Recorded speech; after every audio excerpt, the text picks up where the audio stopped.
Je suis Laurent Dubu de RTE et coordinateur scientifique du projet ToSeeNow.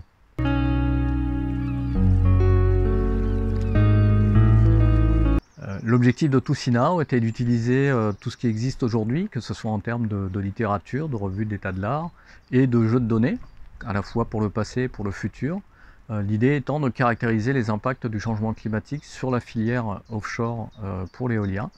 Donc de l'estimation de la ressource en vent, des états de mer également, avec les problèmes de vagues ou d'élévation du niveau de la mer, y compris donc toutes les déclinaisons opérationnelles sur le dimensionnement des fermes éoliennes et sur l'atterrage des câbles au niveau du réseau électrique à terre.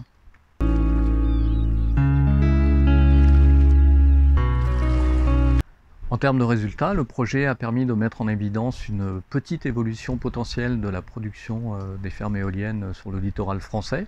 Alors cette évolution est plutôt à la baisse.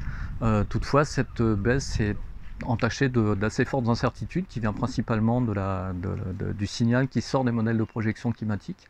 On a des modèles qui nous donnent des augmentations, des modèles qui nous donnent des diminutions. La moyenne, c'est une petite diminution, mais donc entachée de relativement fortes incertitudes. Par ailleurs, les diminutions de production potentielle sont beaucoup plus importantes dans les scénarios à forte émission de gaz à effet de serre et elles sont plus modérées dans les scénarios à faible émission. On a également mis en évidence qu'il y avait un certain manque dans les jeux de données qui sont disponibles pour faire ce type d'études.